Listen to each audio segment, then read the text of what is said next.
Good afternoon, and we've got a special Wednesday night live here on Garland Nixon's YouTube show. We've got the one and only, my good friend and a great guy, all-around guy, Scott Ritter. Scott, welcome back.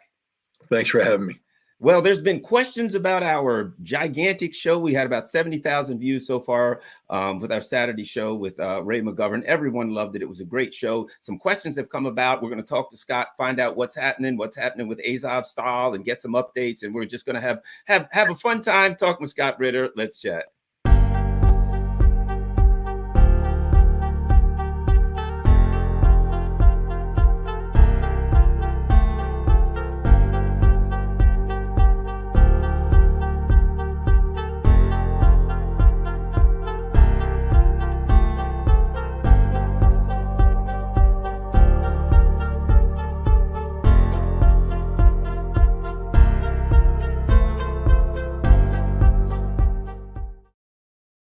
Garland Nixon here. Before we get started, just some important housekeeping stuff. Even though old Scary Poppins and the Disinformation Governance Board they've gone the way of the dodo bird for now.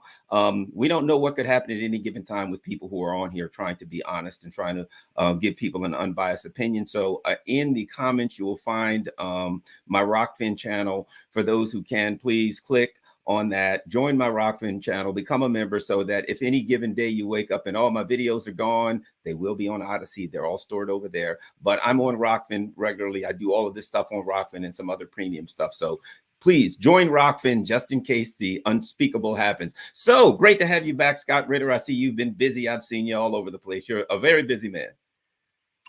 Well, I'm made more busy by you. So let's start here. Before we get into, give us an update of the, as you see the battle theater, what's going on in the Donbass, particularly the Donbass, the cauldrons, throughout eastern Ukraine. Where do you see what's the state of the battle? It's grinding forward. I mean, the bottom line is Russia is continuing to make progress on every facet of the front. There appears that a pocket, cauldron, an encirclement is in the process of taking place, if it hasn't already taken place, in Severodonetsk, that potentially has captured several thousand Ukrainian troops, and that's just a precursor to other pockets that are developing. The Russian strategy of grinding the Ukrainian forces down, achieving breakthroughs in desired axes of advance, and then using these axes to join together to entrap Ukrainians is working. It's working very well.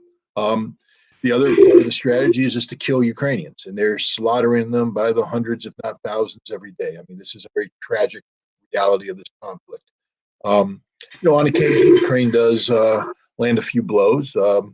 You can't expect to be in a heavyweight fight and not get punched, not get hit. But the scorecard is in an unbalanced fashion on the side of Russia. Russia is achieving the military objectives of the special military operation when it comes to denazification. We see this ongoing in Mariupol. With Azovstal, the surrender of hundreds of Azov thugs, along with Ukrainian soldiers, mercenaries, and we see demilitarization taking place with the ongoing destruction of the Ukrainian armed forces that are confronting Russia all along the front line in Donbass.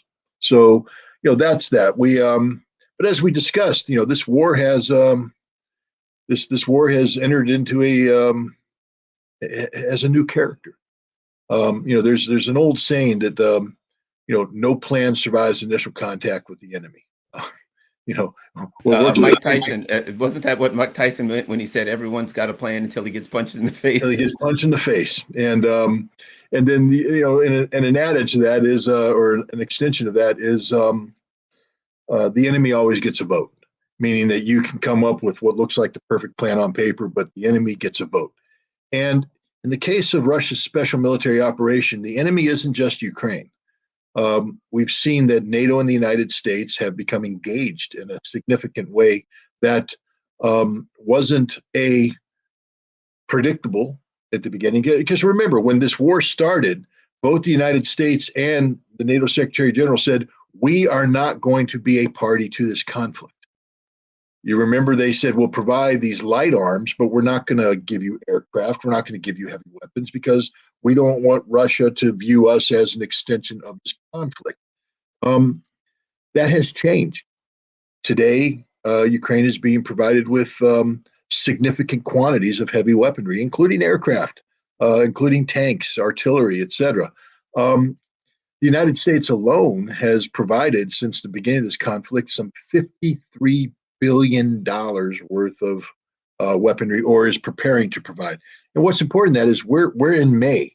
You know, we're basically a third of the way through the year, and the United States has already provided Ukraine with military assistance and a dollar amount that exceeds the entire defense budget of the Russian military for a year. And you don't have to be a rocket scientist to understand that when you inject this much military, hardware and capability into a problem, you will affect it. You will influence this. And one of the ways this is influenced is that Ukraine now has what I call strategic depth that they didn't have at the beginning of this conflict.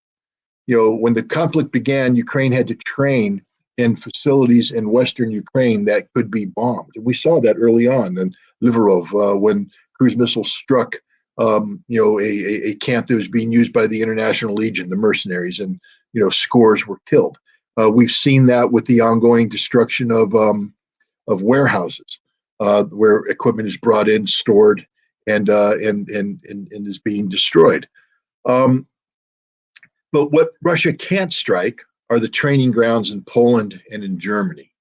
They can't strike the airfields that are in Germany and Poland where this equipment is brought in. They can't strike the rail lines that connect Europe with Germany and Poland to bring this equipment in. And they can't interdict the bases where thousands of Ukrainian soldiers are currently stationed in Poland and Germany, receiving hands-on training from NATO instructors, not mercenaries, not civilians, not contractors, actual NATO personnel on how to use this equipment, how to employ it in combat for the sole purpose of killing Russians. That's what's going on here. Now, I believe I had believed that Russia. Well, I know that Russia can't strike these targets. I had sufficient faith in the Russian intelligence service that they would be able to detect this material as it comes in and interdict it. And they have done that for some of this. But we saw, for instance, just today, that Ukraine is using those American howitzers. They had a battery of American howitzers on the front line, using them against the Russians. Now, these howitzers were subsequently destroyed by Russia. That's the fate of anything that reaches the front line. But the important thing is that it made it to the front line, which means Russia had to destroy it, which means Russia had to destroy something that didn't previously exist.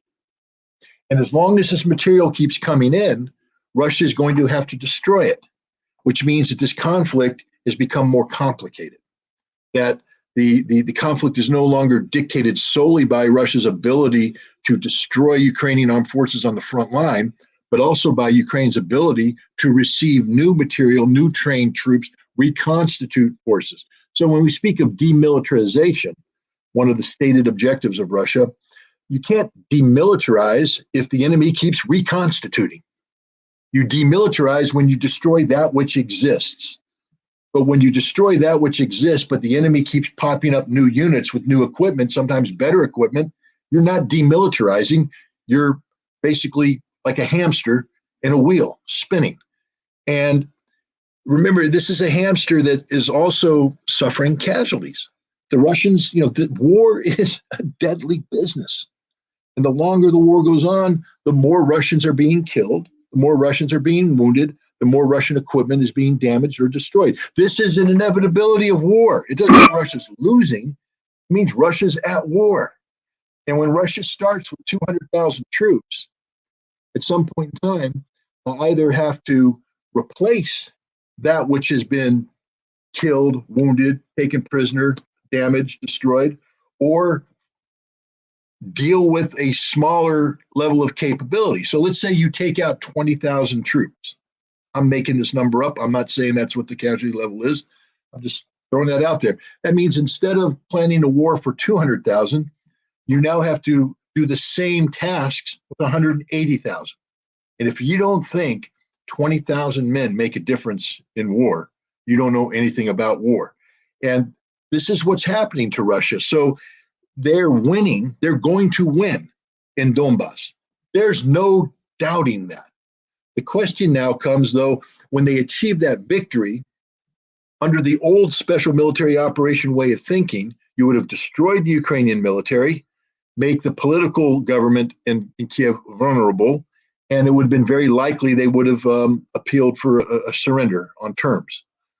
Those terms probably would have included permanent neutrality for Ukraine and legislation that outlawed, Ukrainian ultranationalism.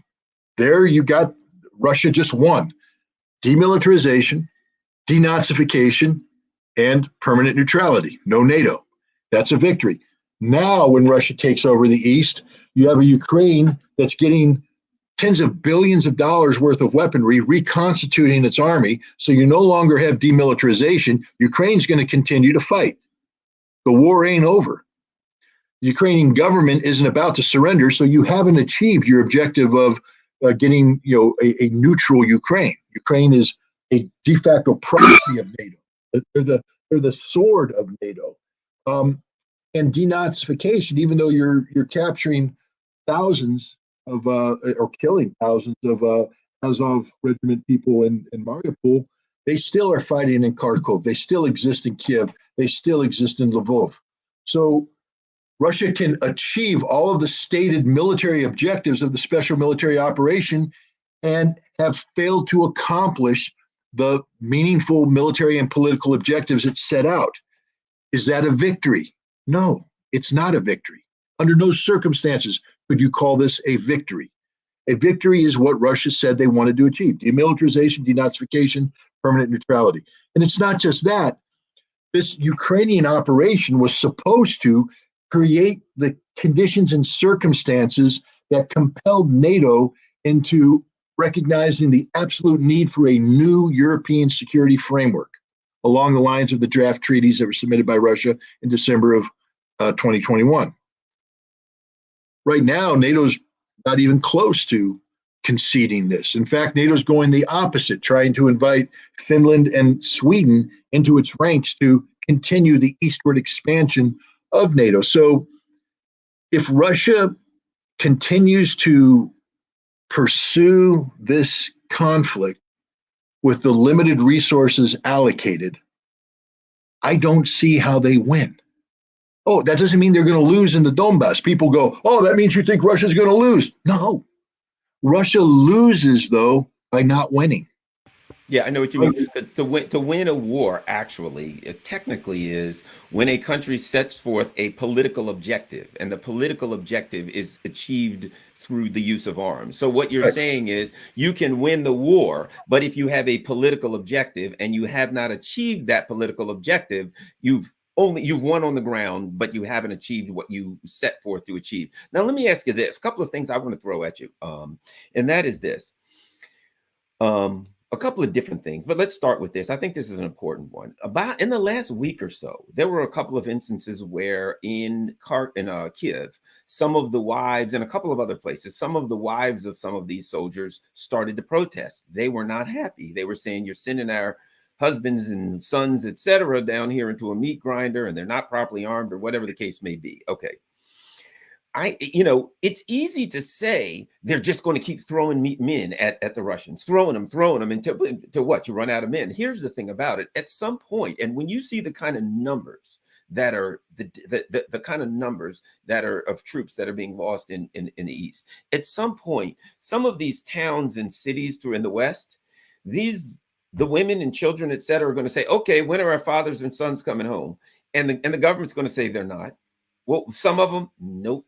none of the fathers, none of the sons in this town. You're going to have entire regions where generations of young and middle-aged men are wiped out.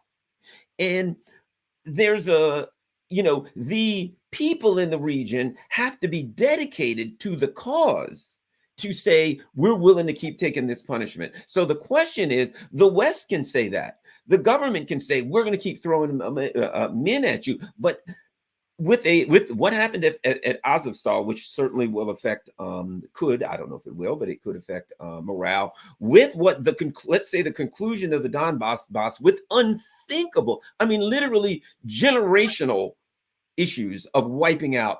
How does that affect the government / proxy war and the ability to continue, because war is about morale, to keep getting people and saying, here's a gun, run out into that meat grinder and do what all of your fathers and brothers before you did. Next up, before people start saying, I ain't going to do it, or before you start getting some serious pushback from the women and children at home that are just seeing everybody get wiped out and they don't even want to know what for. Scott. It's important. It's an important point.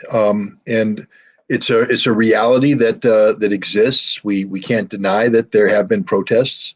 We can't deny that some Ukrainian military units have in effect rebelled from being sent to the front because they feel that they're unprepared, they're under equipped, they're poorly led, that this would be suicide. And some units have gone to the front, got slaughtered, and the survivors have come back and refusing to go back to the front. We know this is happening. It's a huge problem for the Ukrainians. But here's the thing. If you're a Russian general and you're counting, in order to achieve victory, you need the Ukrainian women to rise up. You got a bad plan, man, because you can't control that. That's not a controllable thing. What Russia's doing right now is I liken it to like a casino. When you go into a casino, the odds are against you. You're going to lose. If I take $100,000 into the casino and I stay at the casino, eventually all that money is going to belong to the casino. Eventually. But what happens if the casino has limited resources?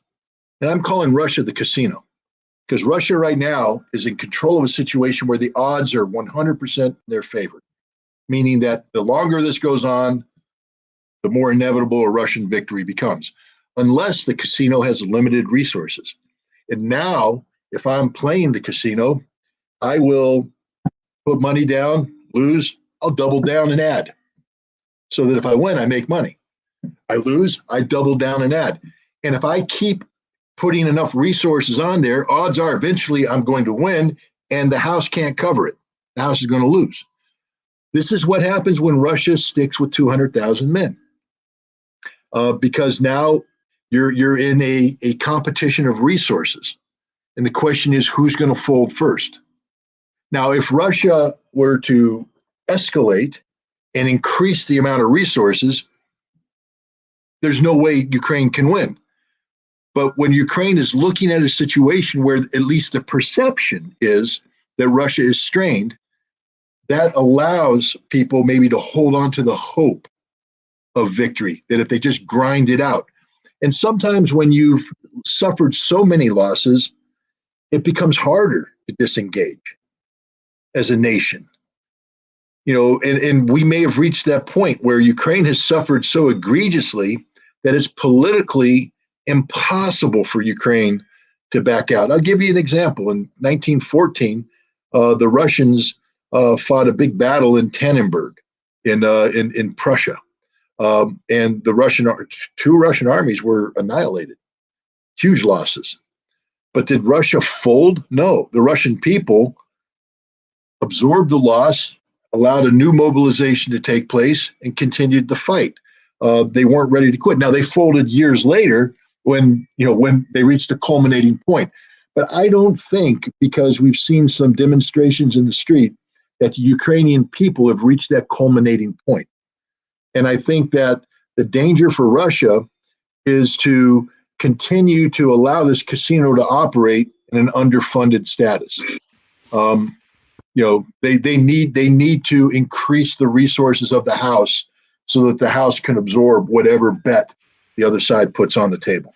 So now the discussion is the Donbass, and I think there's little question what's going to happen here. The Russians have overpowered. So at some point, with these cauldrons and encirclements, only one or two things are happening. Either these soldiers are going to get annihilated, and of course, you and I both would, would hope that they would, surrender and preserve their lives, as many lives as possible. Certainly, not the Nazis, but the rest of the guys. Certainly, from my perspective. So my question is this: what do you think? Because that's the big question. Once this is happened, how does it affect if you're part of the other pockets now, because you're looking at more like pockets throughout the East, what are you thinking? There's no reinforcements coming. There's no, the reinforcements of any kind now are probably not coming. And where do you see the Russians doing next? And they can engage, they don't have to, because the way they're doing it, they're going to completely take and own that turf behind them. They're not going to have to leave a lot of fighters behind. It's going to be a rebuilding process for the area. They got that. And I don't suspect they're ever giving up an inch of it, but they can now take all of those resources. What happens after Donbass? What do you think happens next? And I understand you're just guessing, but as a professional man. Well, first of all, we need to understand that the Russians are extraordinarily legalistic in how they operate. They're not as footloose and fancy free with the law as the United States. Meaning, he was a lawyer. He's a lawyer. But he's also, I think Putin respects the Russian Constitution far more than people give him credit for, and Putin respects the role of the Duma far more than people give him credit for.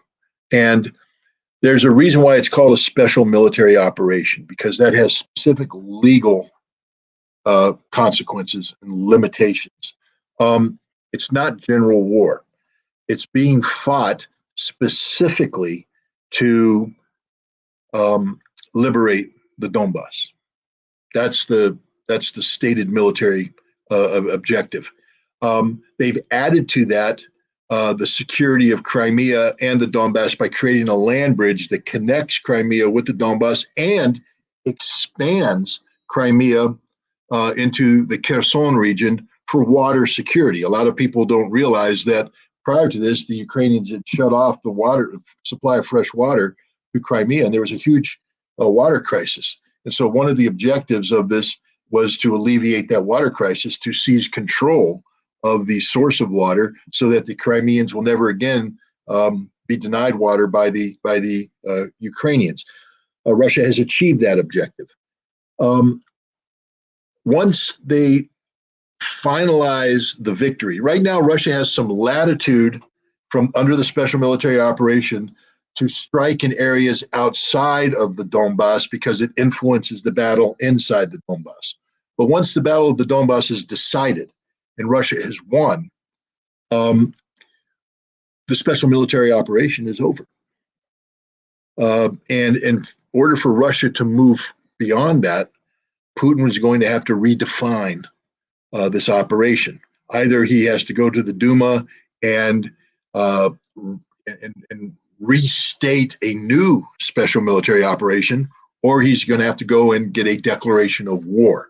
The problem with restating a new special military operation is that Russia has made it a point to conduct this operation within the limitations of peacetime manning. So there is no emergency mobilization. There is no large-scale mobilization reserves. This is using the available manpower, and there is a finite quality to that, especially if this peacetime manning level is going to be further stressed by Finland and Sweden joining NATO. Even if Russia doesn't attack Finland, and right now Putin is indicating that that's not his preference, that he's willing to accept a Finland and Sweden in NATO as long as they don't alter the material balance in the region. I mean, if Yeah, they keep I that, think that's the key, because I've read some of the things he said, and it seemed to imply, yeah, as long as you don't start loading this country up with right. missile launchers and things, So he seemed to have left himself an out there. But he's still going to, I believe, deploy troops to the border under any circumstance. So, because Putin doesn't bluff, we've learned that. And even though he doesn't want to go to war, he needs to be prepared to go to war, which means that's additional strain on peacetime manning. And so while this is happening, to have the special military operation expand into a new phase that, for instance, might include taking Odessa, that might include taking Kharkov, that might include expanding the Donbass region into other eastern Ukrainian territories that reach further into the heart of Ukraine. This is just asking too much of too limited resources, and so Russia will be constrained by the amount of military power it's willing to put on the table. At some point in time, I believe Russia will either have to radically redefine what victory is, meaning that then instead of Zelensky surrendering and perpetual neutrality and all this stuff, a victory parade through Kiev, they will have to accept that they own, the Donbass and Crimea, expanded Crimea belongs to Russia, and that's it. That's a defeat for Russia. That would be a strategic defeat for Russia, and I don't think Putin's in the business of being strategically defeated. But to change that, I think he will have to do some form of general mobilization, which will require the Russian parliament to give him additional powers, wartime powers, whether they want to make it a formal war or if they want to expand the scope and scale of the special military operation. But there's going to have to be some change in the means by which Russia seeks to achieve the stated objectives. And according to Lavrov, Russia hasn't changed its objectives. He says we're going to accomplish everything we set out to do, which is a noble position. But at some point in time, I close my eyes and I just let the scene play out, and I see finite Russian resources, and I see almost infinite NATO resources being poured in. I mean, again, it's mind-boggling to think that in 4 months, NATO has provided 1 year's worth of Russian defense spending for the whole Russian military, only for Ukraine. Let me ask you about that, Scott, because one of the questions that people, and it's a question that I have in my mind, and you've been around the mill.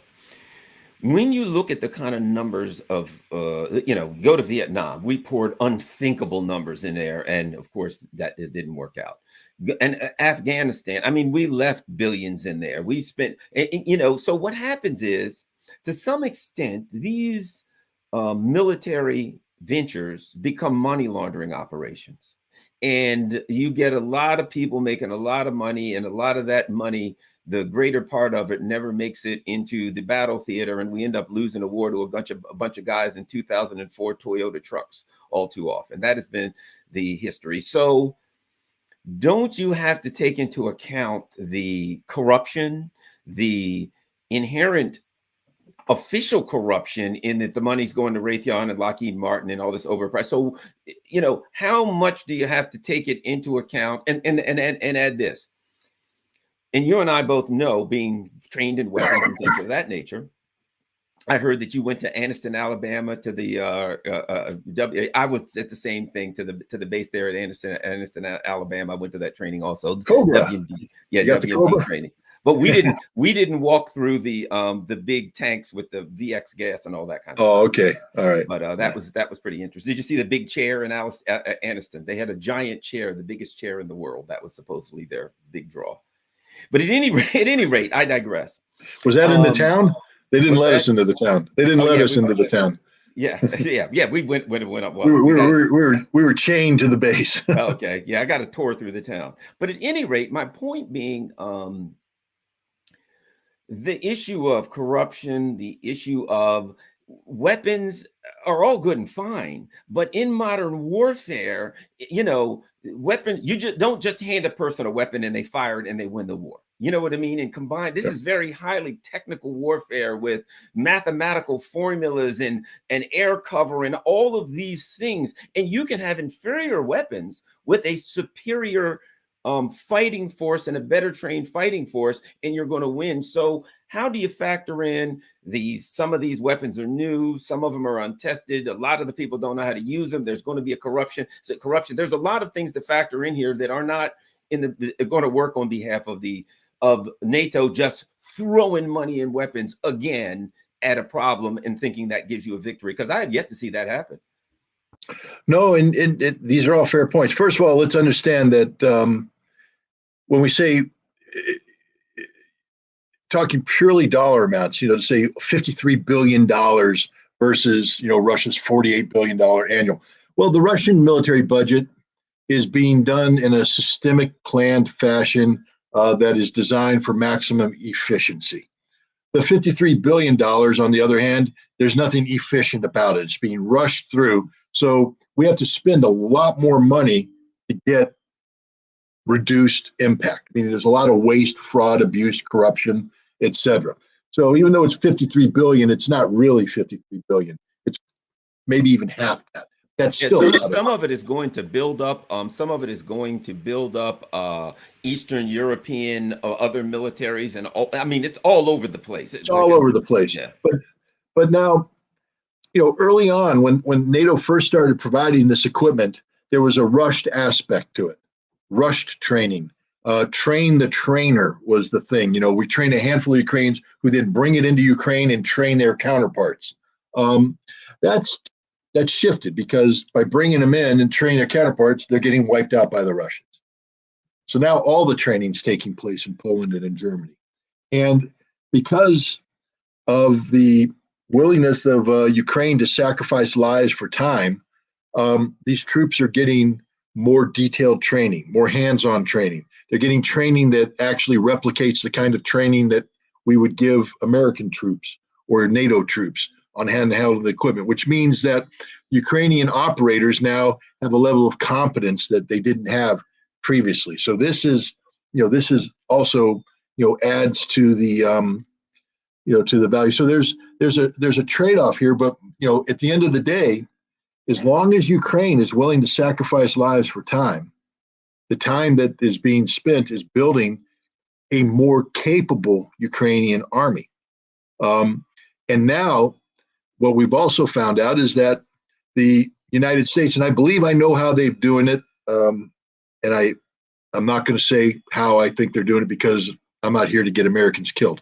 But we have created, using very professional people and very good intelligence, we have found seams in the Russian coverage that we're exploiting to get this equipment into Ukraine. We're being very successful with this. Not 100%. We've seen the warehouses blow up. We know that they do get hit. But we've also seen the Russians allowing things. For instance, Poland has sent in over 1,000 rail cars full of refined petroleum products to compensate for the Russian destruction of Ukrainian refineries and oil and gasoline storage areas. I mean, if you talked to me a month ago, I would have said the same thing I said to you a month ago. A tank without gas is a coffin. But guess what's happening right now? The Ukrainians are driving everywhere. They got gas.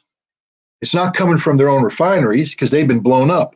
It's not coming from their traditional stockpiles because they've been blown up. It's coming in from Poland on rail cars. And then it's being disseminated using rat lines that the United States and Britain have created based upon really good intelligence about Russian coverage. And so they found the seams, they're exploiting the seams, and they're getting in. Now, it's not a game changer. Nothing's going to alter what's happening in eastern Ukraine. Nothing is. But remember, you lose by not winning. And what's happening here is that Russia's not winning. The big picture, the political objectives, yeah. they're winning the military objective in Donbass, impressively so.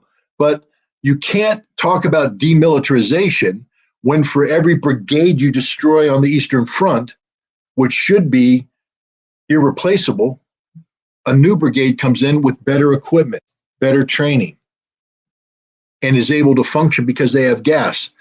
Um, this is a battle of resources. It's a battle of will, and it's a battle where, unless Ukrainian will collapses, time is on Ukraine's side. That the longer this goes on, the harder it's going to be for Russia to achieve the political objective that it wants, given the limited resources that they've committed to this fight. So, you know, even though NATO is doing isn't, early on, a lot of this was just knee jerk.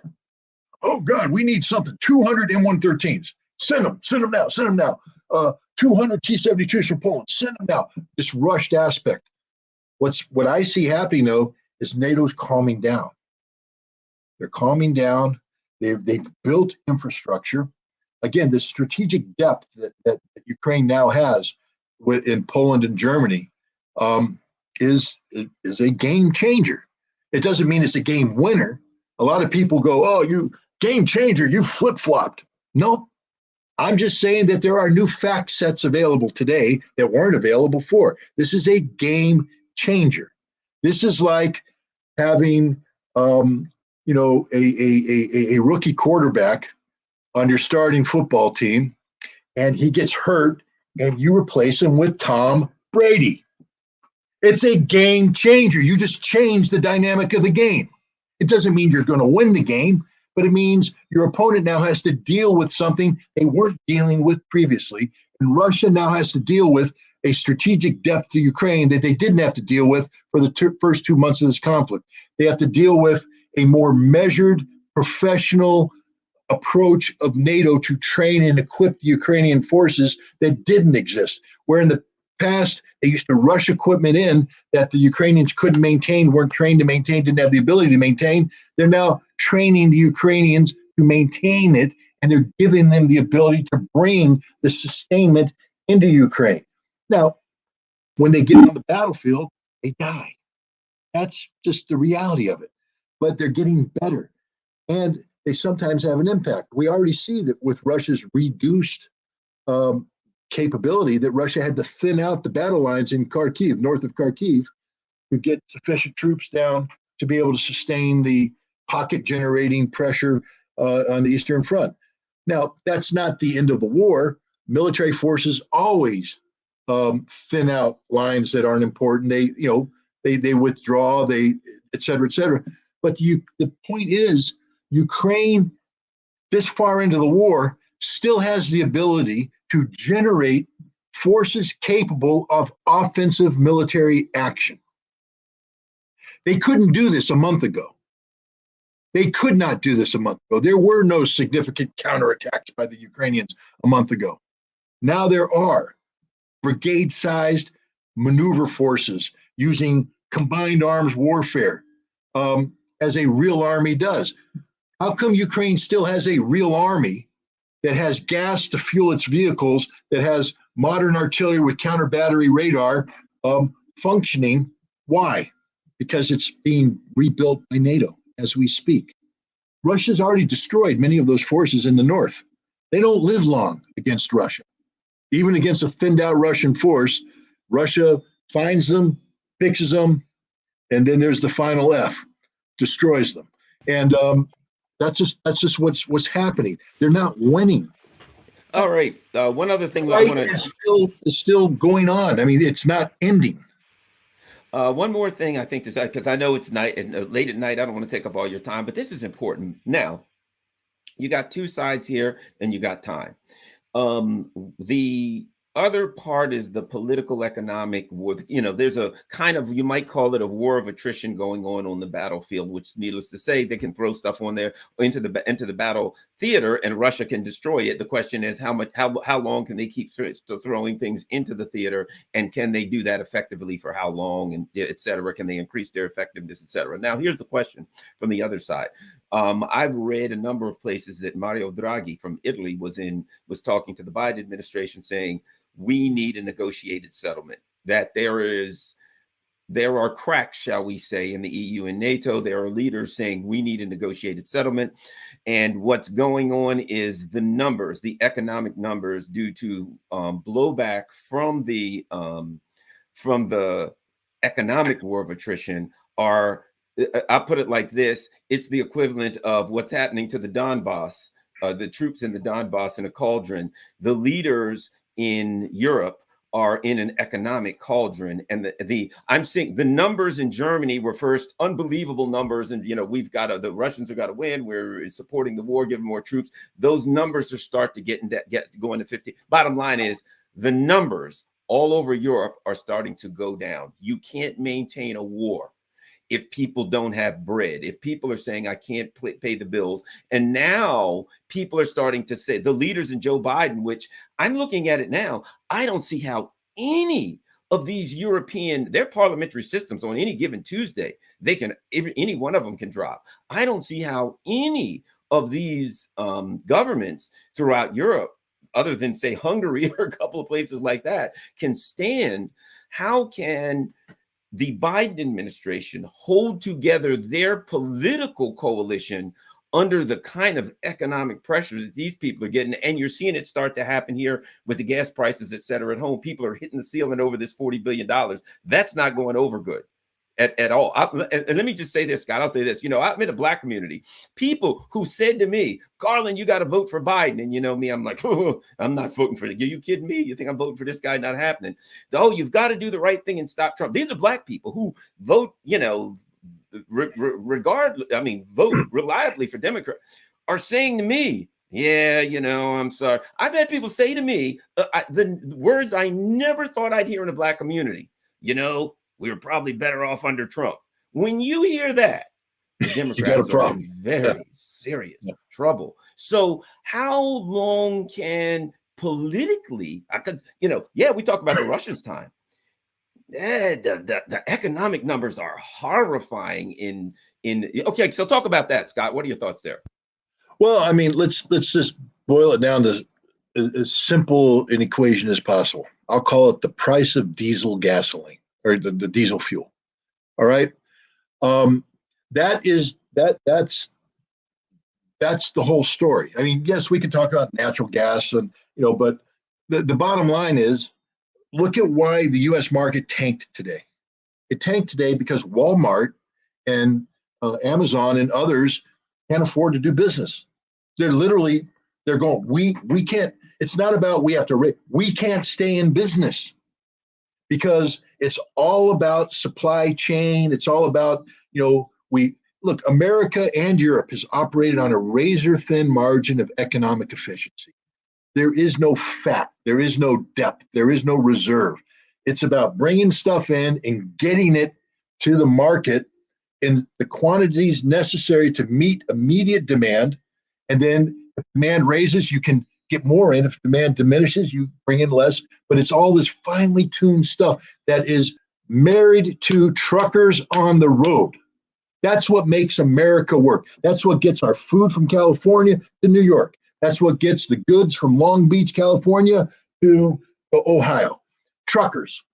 And truckers operate with one thing: diesel. That's it. And when truckers have to start paying the prices they're paying and what they're going to be paying, because diesel is going to go through the roof. I'm hearing rationing's coming. I'm hearing they're going to be rationing soon. Right, but still with rationing, by rationing they say the government now is going to subsidize diesel fuel.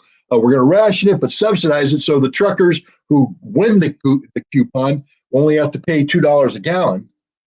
Because unless you do that, it doesn't matter if the trucker's paying $7, $8, $9, $10 a gallon for diesel, which is with the direction we're heading.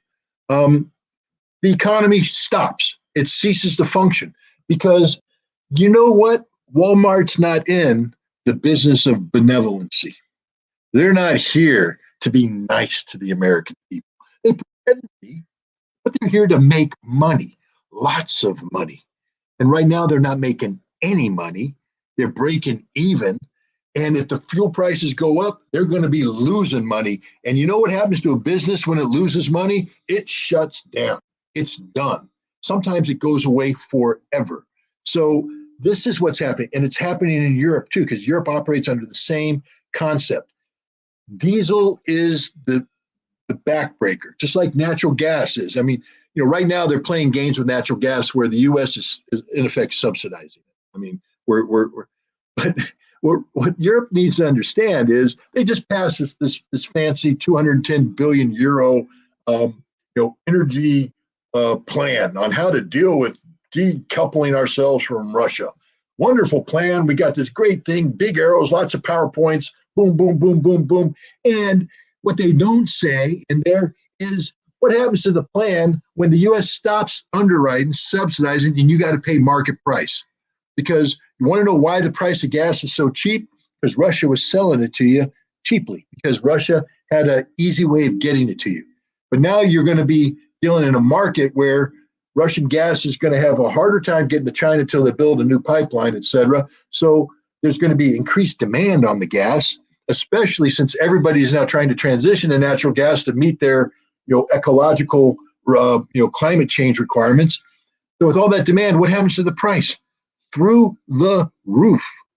So at the same time that Europe's going to be dealing with diesel prices and the cost of everything going insane, suddenly they're going to be hit with a gas bill in 2 years or 3 years that's going to be 3 or 4 times what they're paying. And it's going to come out that quick. And it's instantaneous. It's like you and I receiving our energy bill. I don't know what you pay per month, but let's say hypothetically speaking, I pay $250 a month. My wife will tell me I'm high. I would probably pay more than that, but that's what we pay. That's like all of a sudden 1 month, you get $1,000 bill. And I go, "What do you mean $1,000?" They go, "Wait till next month." Right. And I go, next month it's 2,000.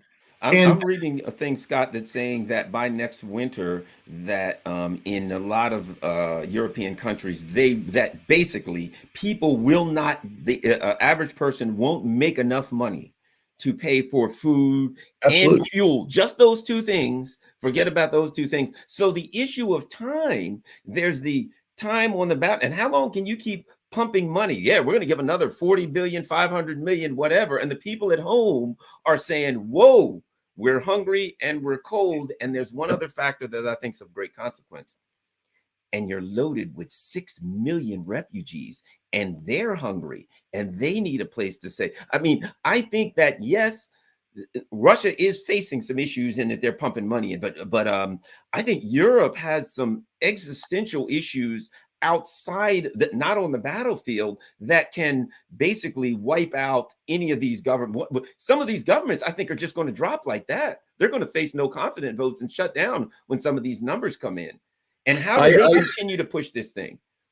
It again, when I close my eyes and I run it forward and fast forward the movie, I don't see them sustain. I see nothing but economic doom and gloom and collapse. But again, I put on my military hat, and I just have to say that if I'm a military officer and I tell Putin that my strategy for victory depends on the economic demise of Europe, I should be fired on the spot. Right. It probably will happen. Europe probably won't. But the other thing I know about the economy is that it's so complex, and there can be so many cheats and so many that, I believe Europe is fully capable of playing games, little card games, shell games during the summer to artificially keep the economy going. They can play games with subsidies and all that. The real crunch will come in the wintertime when they fail to fill up their gas reserves. They have no gas, and people start to freeze to death and all that. But, can Russia sustain this through the winter with 200,000 men? That's what I mean. This is a time issue. Look, Europe's in a lot of trouble. I said this going in, that their economic sanctions will backfire, that Europe will lose this because of economic sanctions. But I never anticipated, and I don't think anybody did. Find me one person that said, my bingo card says that in May of 2022, the United States is going to pass a new Lend-Lease bill for Ukraine, and a bill for $40 billion in military assistance is going to be passed by the United States Senate and go on Biden's desk. There's not a single person with any integrity who will tell you, I saw that coming. No one saw that coming. It changed the game. It doesn't mean that it altered the outcome, but it changed the game, and it has to be considered going forward. The same thing with the economy. I mean, this is Europe is look, there's a lot of factors here. One, why does Russia continue to sell gas to Europe at this point? Yeah, that's the question I keep saying, because at any given day, Russia, Europe is playing with someone. I'm playing with you, knowing that you got a handful of aces. That I'm just hoping or taking for granted that you won't drop them on any given Monday. The Russians could say, you know what, we've had enough of you guys. You're going back to the Stone Ages starting tomorrow. We're shutting off the gas, and they don't have electricity. They're back in the Stone Ages. They're living off of, you know what? Talk about cauldrons. They'll be cooking in cauldrons under a wood fire. Yeah, no, I mean, now I know that Russia has maintained the position that they will not use energy as a weapon. And here's the important thing we have to remember, that if Russia uses energy as a weapon against Europe, all of their future customers will think that so Russia has to play it clean. And they're doing that. But when we're talking about too far, how about you? But when we're talking about survival, I mean, at some point in time, the short-term interests are going to come in. Germany, again, I think the Germans understand that Russia literally has a straight-edge razor on their throat. And anytime Russia wants, they can just go, whoop, and Germany dies instantly, economically. Russia's not. Russia is throwing lifelines out there like you wouldn't believe. Russia's keeping Europe afloat. Russia is doing Europe a huge favor by doing themselves a favor, too, by maintaining the reality that Russia, if you buy energy from Russia, you contract it, Russia will provide you the energy. That's Russia's thing. And everybody knows that. But again, as bad as things are in Europe right now, Russia could shut her down right now. Just shut her down. Shut it all down and end it tomorrow. But the long-term harm that would do to Russia as a provider of energy, and that still is Russia's big economic card, that could hurt Russia more than it helps Russia short term. So I think that's one of the reasons why Russia is letting this thing play out, because it's bad for Europe. Russia doesn't have to shut her down, but Russia could. This could all, these debates, discussions, everything could end tomorrow. Europe will be in the Stone Age if Russia just shut all the energy down, because there's nothing right now to replace it. Even this great replacement plan that Europe's talking about, they're talking about 2024 before they can. That's not realistic. That's no, not even realistic. Of course not. It's based on a lot of assumptions and all this. It doesn't take into account, for instance, the price of diesel fuel and the hyperinflation that's going to occur when the price of everything goes through the roof and salaries don't increase. I mean, we're already feeling it here at home. I get X amount of money. Every month, the government doesn't go, Scott, you get X plus 7.8% because of the inflation. Right. That's 7.8% every month. And now, so in 2 months from now, it's pretty soon, my money's not going to be worth anything. My paycheck's not going to be able to buy anything. I mean, we're already talking about, can we afford to go down to New York City? We used to drive down to New York City a lot just to enjoy a weekend there. You always have to understand hotels are expensive there, food's expensive, but the price of gas is a killer. Hey, I've got an RV. You imagine pulling that thing around? You know what I mean? Just think of, those kinds of things that people do for recreation, and the price has even gone up. So there's just, I guess what we're saying, Scott, is on both sides, there's a number of restrictive and unpredictable factors that at any given time, the pressure could get. I put it like this. You've clearly, I think, articulated the Russians' issues that they have to be concerned about. On the other side, let's face it, there's no NATO. This is an umbrella organization for the U.S. so they can have power of attorney for Europe, if we're honest. Okay, holding that coalition together in the face of unthinkable economic disaster is going to be no easy job for Joe Biden, a guy who, let's be honest, he ain't up to the job by any stretch. This guy's shaking hands with the invisible man. Impossible task. Yeah, it's difficult it would be difficult for a competent president with an outstanding cabinet.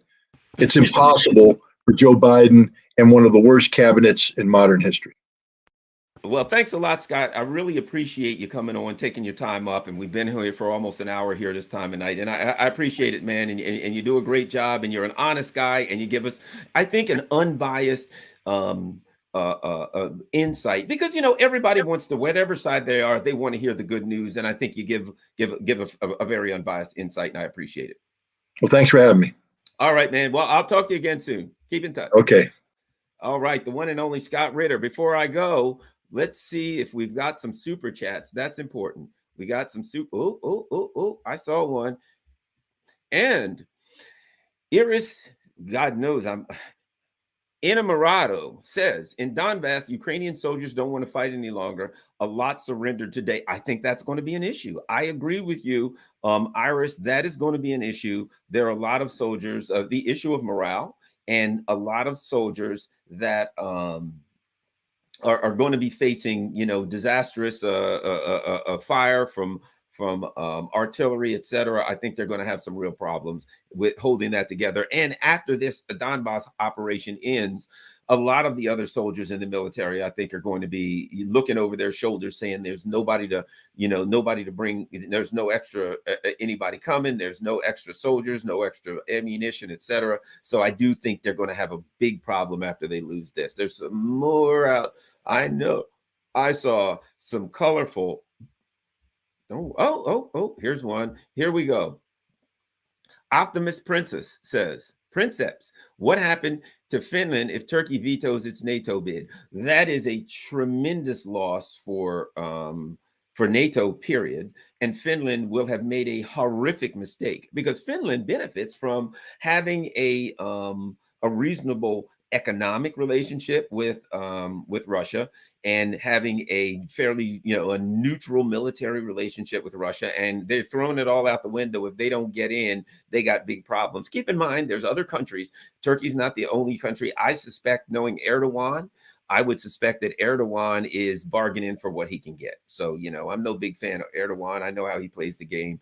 And I just think he's going to get all that he can. And other countries are going to follow suit, and they're going to say, if you're going to help us, if you want us to vote for that, you're going to have to pay. So I think that Erdogan has started something that's going to continue, wherein some of the smaller countries that are having economic problems, they know good and darn well that the U.S. wants this bad, and they're going to start extorting the U.S. So Finland could still make it in. I would guess. Yes, they probably do. That could be a bad situation. We'll keep an eye on that. Let's see what Andrei Volkov says. Ukraine is not the end of the story. NATO will try to weaken Russia someplace else after Ukraine is defeated. If Russia throws in everything now, it might not be able to withstand the larger conflict economically. See, that's where I agree. Here's what I think, Andrei, because this is the way I think. And working around Russians, knowing a lot of Russians. Remember, my mentor was Paul Robeson Jr., a guy who went to school in the Soviet Union, who very much understood Russian culture, right? The Russians are very cautious, measure 1,000 times, cut once. So I suspect that one of the things you're seeing with the Russian military is this. Look, they don't think they're going to have to engage with NATO. But if by some, unfortunate reason they do, they want to have the resources to do it. So I think one of the things that Russia is doing is holding back a hell of a lot of resources, so that if they do feel, if they get attacked by NATO, if they have to engage with NATO forces, that they'll have the full force of their military to do it. I think that is something that Andre, you are correct on that one. That's a great that's a great comment.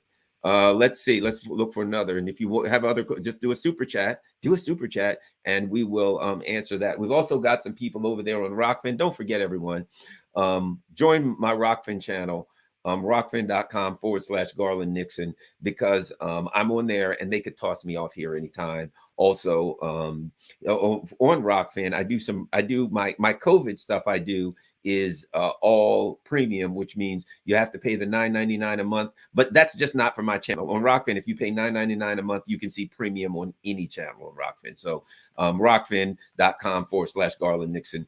Please, everybody, go over there and join. And some of the stuff I do, like I said, I do some stuff on COVID, but it's premium. How about we see what M62259? You know, that sounds like a military machine. You know, like the Russian has the Terminator tank, the M62259. Let's see what is Scott Ritter's take on rumors of a Polish peacekeeping operation to annex Western Ukraine? I've talked with Scott about that. I've talked with a number of people about that, and so here's what here's what I hear based on everything on my research and different people. It is not unrealistic to think that a good part of what do they call it? Galicia region, probably pronouncing it wrong. That was part of Poland. That at some point the Russians may certainly say that with the Poles, we don't want, you know, you're part of the world. They don't like the Russians over there anyway. You can have that part. So it's a matter of, if the Russians feel, look, right now we feel threatened, the Poles don't come in there, because if you do, we're going to feel that you're coming in there to try to train and equip the Ukrainians. You're coming in there as an offensive force to assist the Ukrainians. They're going to blast the hell out of them with standoff missiles, and it ain't going to be pretty. And if the Poles, keep in mind something, if the Poles come into Western Ukraine, it won't be under the umbrella of NATO. So if they come in in there, and the Russians smack them hard with standoff missiles, with, you know, they get hit with a bunch of those hypersonic missiles, and they lose a lot of people, NATO's not coming to their rescue. So I don't think the Poles are coming in. I would be surprised if they did. It's possible, but I think at some point there may be a time when the Russians may work out something with them and say, okay, you can come in and you can take this part now. G-Dog 2K2. Thanks, Garland and Scott. Thanks a lot. G-Dog. And, oh, we got more. We're doing our super chats now.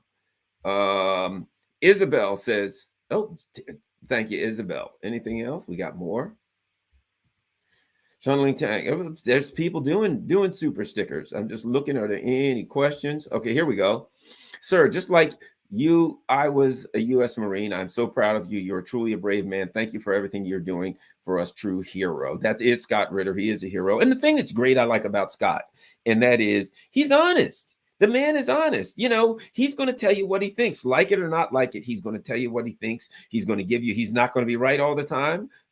He's not going to be wrong all the time. He's been right more often than wrong, but there are a lot of factors. And I think when it was all said and done tonight, after Scott and I talked, it was obvious there are a number of factors. There's issues that the Russians have to be concerned about. There's issues that the West has to be concerned about. And we'll see how these things work out. Any more super chats or super stickers? We're going to look. Also, I have a Patreon page. Here we go. Did we do this one? And any more questions from anyone? Let's see. I don't see any more. I think that's it.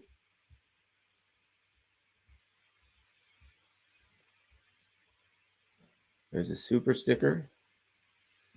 Good discussion, and hope Scott Ritter comes back soon. Yeah, I'm going to have Scott Ritter back soon. He's good. I'll get Ray McGovern here too in the next few days.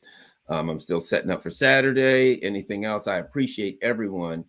Also, we've got some people over on Rockfin, and let's see what anybody said over on Rockfin. I'm not really good with Rockfin, so I don't know what the hell I'm doing. Oh, wait a minute. Here we go. Russia securing. Zach Boyle says Russia securing water for Crimea is probably extra painful to the people in Flint, Michigan. Now there's no censorship council to protect Flint from this literal violent information. We had better send more money to Ukraine. What they're talking about is this, and this is important. And that is that Flint, Michigan, it takes about $1.5 billion to fix the water problem in Flint, Michigan. The government of the United States is in the process of sending $53 billion to Ukraine. Well, laundering it. Some of it, a little bit of it's probably going to end up in Ukraine over the course of a few months. And they couldn't come up in the last 10 years with $1.5 billion for American citizens in Ukraine. And I think that's a political factor as time goes on. A political factor, a very important political factor, is going to be the issue of people angry in America and throughout Europe, very, very angry, because they're going to be saying, look, man, we don't want our money going over here. You got to do something to fix our problems. What else do we got? Or Rockfin. Oh, I wish either one of you great men were my father as a kid. No, because I don't have to pay for you.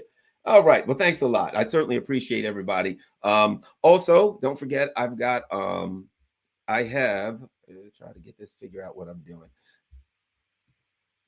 I have a Patreon page. I actually have my website up, so hopefully I'll be able to meet this weekend and start getting stuff up. This is important, everyone. You got to listen to this. It's garlandnixon.com or garlandnixonshow.com or the garlandnixonshow.com. All takes you to my webpage. I don't have anything up yet. We should be meeting this week to start getting stuff up. But here's what I'd like to do. There are a lot of brilliant people in the chat. I can tell by the comments, there are people that are very aware of what's going on, knowledgeable of what's going on. One of the things that I'm going to do, give out my email address. I do that. It's garlandin@gmail.com.